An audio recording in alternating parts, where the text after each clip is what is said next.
Assalamualaikum, my name is Nur Adawiyah binti Muhammad Arifin. For this question, the portfolio manager who is worried about a downward correction in the Malaysian stock market. The portfolio value is RM12.8 million and the portfolio beta is 0.8, which means the portfolio moved less than the market. To protect the portfolio from market risk, we need to use a hedging strategy by selling FBM KLCI futures, which is FKLI. This is because if the market falls, the loss in the stock portfolio can be offset by gains from the futures position. When we look at the table today, FBM KLCI index is at 1580.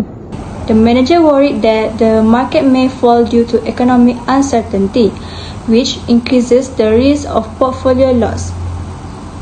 To protect the portfolio, need to enter the futures market, so sell the contract or take a short position in the 3-month FKLI at 1585 points. First, calculate the value to be hedged, which is RM12.8 million multiplied by 90% multiplied by the portfolio beta of 0.8 and then divide by 1585 points multiplied by 50 ringgit.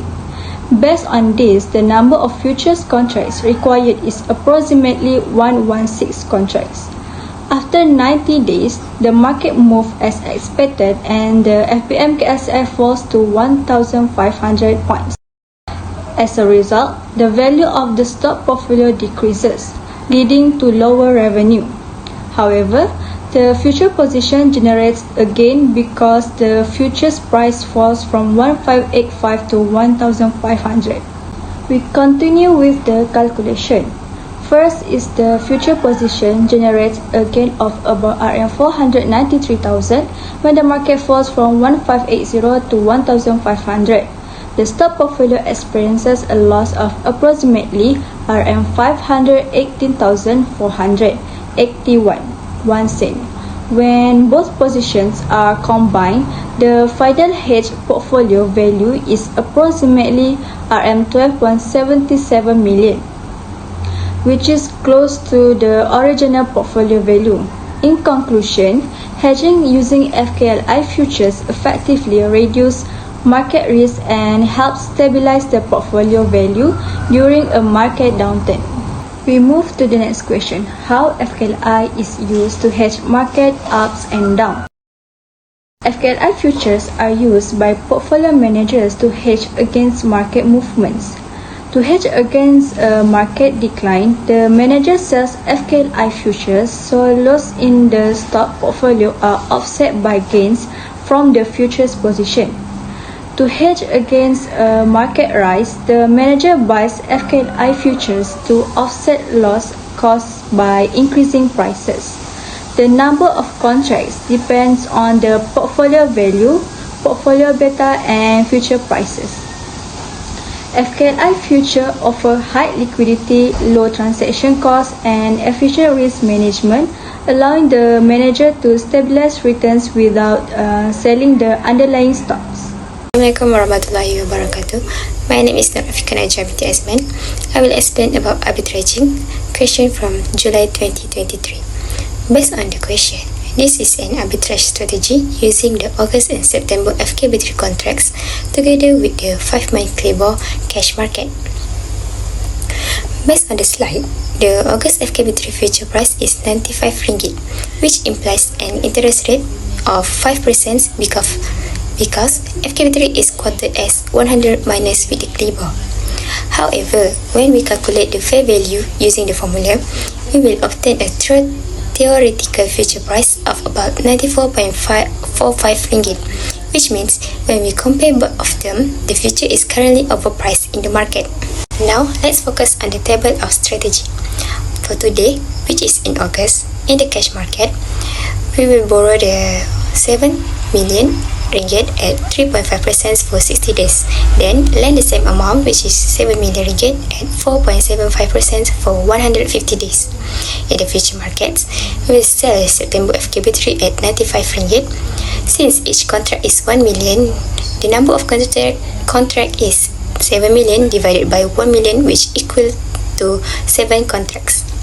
Later, in September, in the cash market, we will extend or roll over the borrowing at 5.5% for 90 days.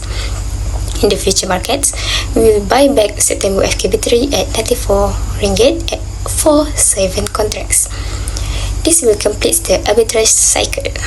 Let us look at the profit. First of all, we will start the calculation with the interest paid on short-term borrowing, which is 7 million ringgit times with the 3.5% interest rates and times with 3060 over 360 days, and we get the amount of 40,833 ringgit and 33 cents. Next, we will calculate the interest received from long-term lending, which is 7 million ringgit times with the 4.75% interest rates and time with 150 over 360 days, and we will get the amount of 138,451 ringgit and 67 cents. Then we will calculate the interest paid for rollover borrowing, which is 7 million ringgit plus with the 40,833 ringgit and 33 cents times by 5.5% and times with the 90 over 360 days, and we get the amount of 96,811 ringgit and 46 cents. So the profit is 95 ringgit minus with 94 ringgit times with 100 pp times by 25 ringgit and times with 7 contracts, we will get the amount of 8,750 ringgit. For the total arbitrage profit, we will total up all the amount that we calculate just now. Since we paid both of short-term borrowing and rollover, so we need to minus both of them. Meanwhile, for the long-term lending and future profit, we just need to plus both of them. So this is the equation: negative 40,833 ringgit and 33 cents plus with the 138,541 ringgit and 67 cents minus with the 98,811 ringgit and 46 cents plus with the 8,750 ringgit, and we get the amount of 9,646 ringgit and 88 cents. Lastly, let us briefly explain about the theory question. The price of Claybo future is inversely related to the 3-month Claybo rate because the future price is equal to the 100 minus with the Claybo. For an intending borrower, if Claybo rises, the future price will fall, and the borrower will gain on the future position held to offset the higher borrowing cost. And for the intending lender, if Claybo fall, the future price will rise, and the lender will gain from future compensate for the lower interest income from the lending. Therefore, FKB3 future are very useful for both hedging and arbitrage. That's all from me. Thank you. Next, I will present about the speculating. For the past year question, I choose July 2025 question 1. So to answer the first question, prepare a mark-to-market report based on the following 5-day closing prices. For the first step, we need to calculate the IM and MM. For the IM, we need to multiply between the initial margin requirement and number of contract. So, in this question, we need to multiply between 10,000 ringgit and number of contract is 8. The answer we will get for the IM is 80,000 ringgit. For the MM, we need to multiply between the maintenance margin with the number of contracts. So in this question, we need to multiply between 8,000 ringgit and 8. So we will get the answer from M, 64,000 ringgit. Next, after finding the IM and MM, we need to make a table. This table illustrates how daily price changes affect profit or loss and the margin balance under the mark-to-market system in futures trading. On day 0, the contract is opened at 4,185 ringgit with an initial margin of 80,000 ringgit and no profit or loss.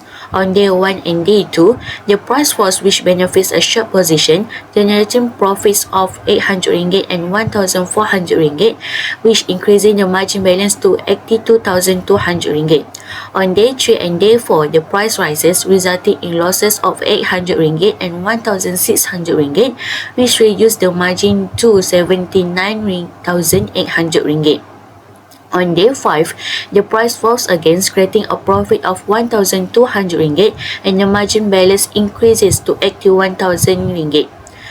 This table shows how profits and losses are settled daily, and by the end of day 5, the trader achieved a net gain of 1,000 ringgit from the initial margin. For part 2, we calculate the profit or loss if the trader closes the position on day 4. The initial margin deposited is 80,000 ringgit, while the margin balance on day 4 is 79,800 ringgit.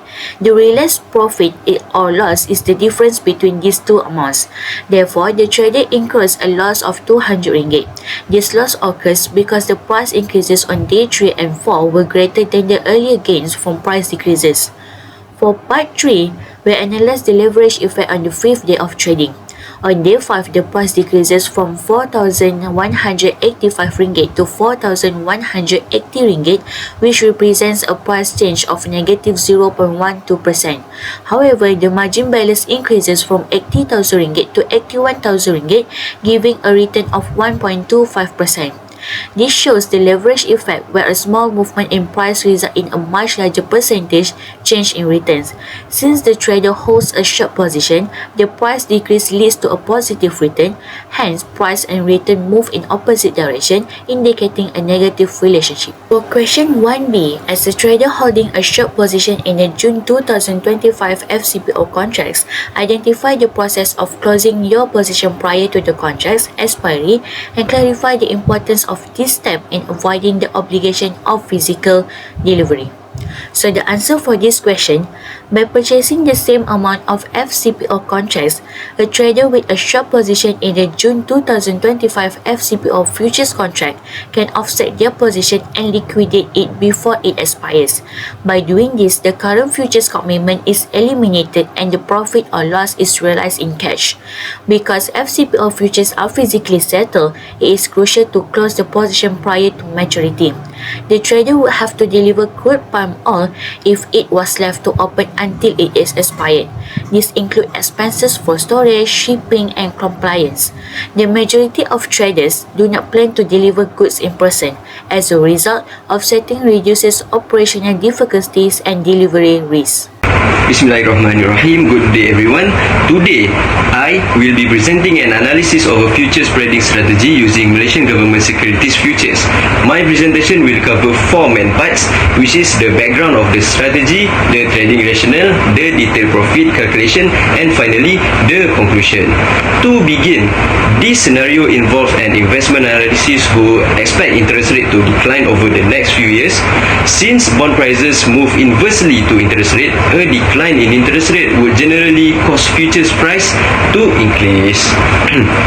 Instead of taking a single outright future position, the analysis choose to implement a spread trade which allows to profit from the relative price movement between futures contract with different maturities, while at the same time reducing overall market risk. There are several types of spread trade, which is the strategy used here is known as time spread. Time spread involves simultaneously buying and selling future contract on the same underlying asset but with different maturity dates. In this case, the spread is executed between December 2024 MGS futures, which represents the nearby contract, and March 2025 MGS futures, which represent the distant contract. The key advantage of this type of spread is that it focuses on changes in the price differences between maturities rather than absolute direction of interest rate. This significantly reduces exposure to market-wide shocks, making the strategy more stable compared to outright positions. Now, let us move to the trading strategy itself. On the trade initiation date, the analyst execute the following position. She sells 6 contracts of the nearby December 2024 MGS futures at a price of 108 ringgit 44 cent. At the same time, she buys 6 contracts of the March 2025 MGS futures at a price of 108 ringgit 24 cent. This positioning reflects her expectation that longer-term future price will increase more than short-term future price as interest rate decline. In other words, she anticipates a widening of the spread between the distant and nearby contracts. Later at maturity, the position are reversed. The December 2024 contract is bought back at RM108.60. The March 2025 contract is sold at RM108.86. Now I will explain the calculation in detail. First, for the nearby contract which was initially sold at RM108.44 and later bought at RM108.60, the price moved against the position by 0.16 points using the contract multiplier of 100 with 6 contracts and a tick value of 10.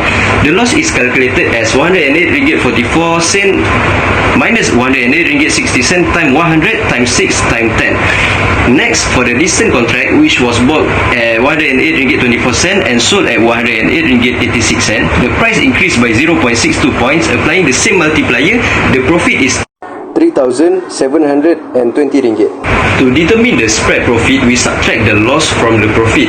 RM3,720 minus with RM960, we got RM2,760. However, we must also account for transaction cost. The commission is RM50 per contract, and since there are 2 positions, which is buy and sell for 6 contract, the total commission is RM50 times 2 times 6 equal to RM600. After deducting commissions, the net profit is RM2,760 minus with RM600, we got RM2,160.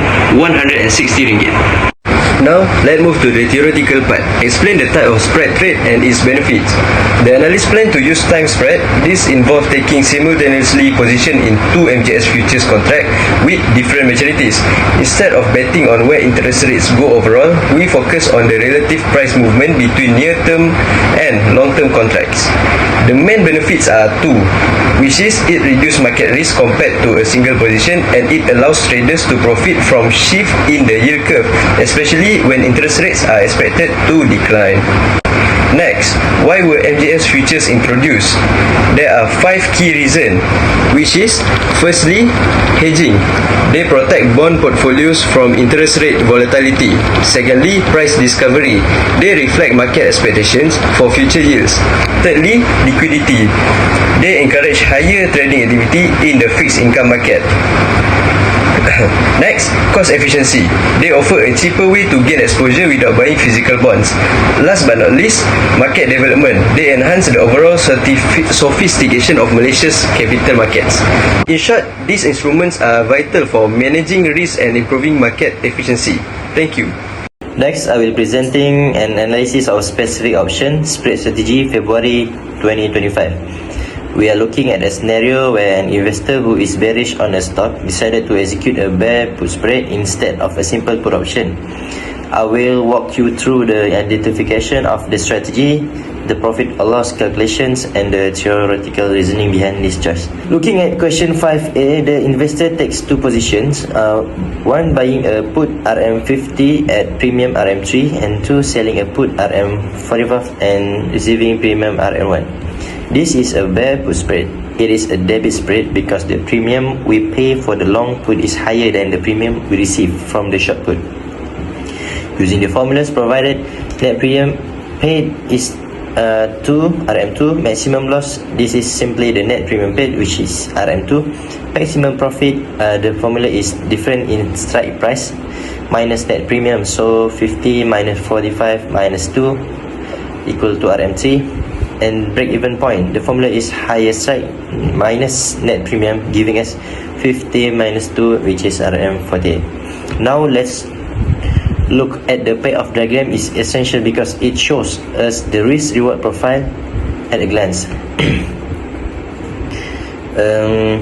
The flat line on the right, notice that if the stock price stay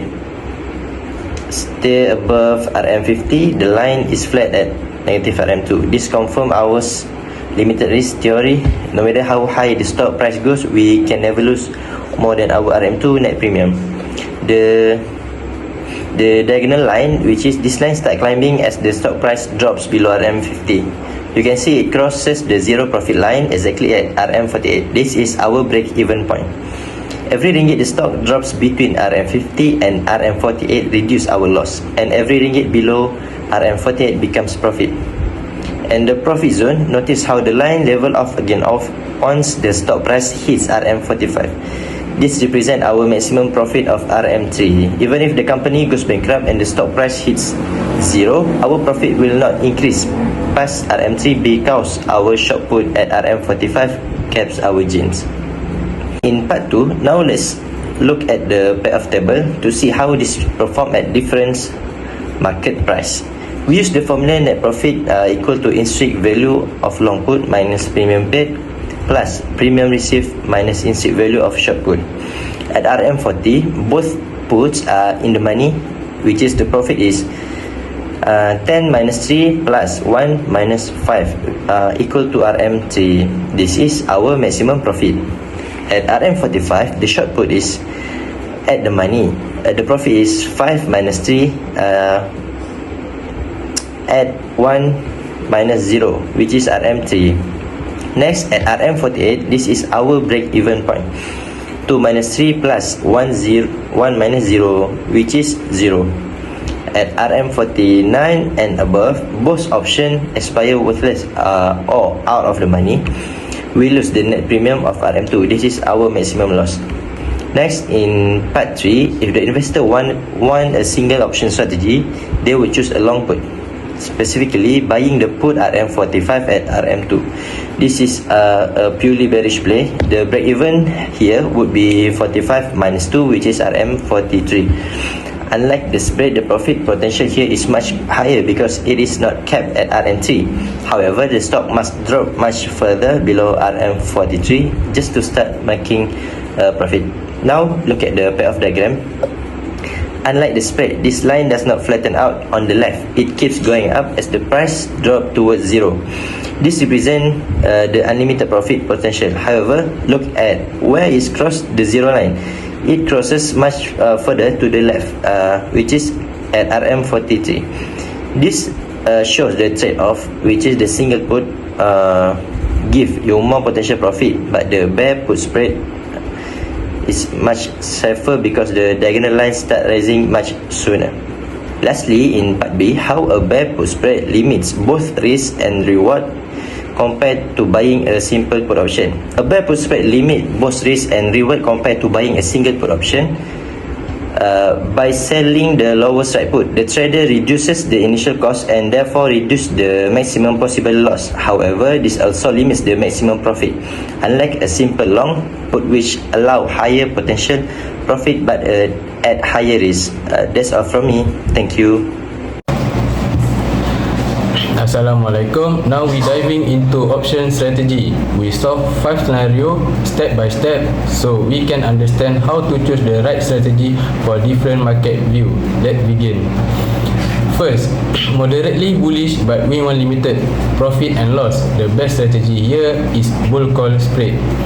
Buy call 1320 at premium 80 and sell call 1620 at premium 50.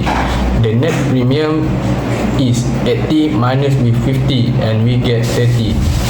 Max profit is 1620 minus with 1320 and minus with net premium paid and we got 270 and the maximum loss is 30.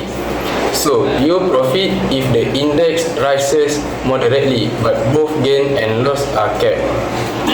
Second, if you expect little movement, you can earn premium with short strangle. Sell call 1620 at premium 50 and sell put 1320 at premium 90.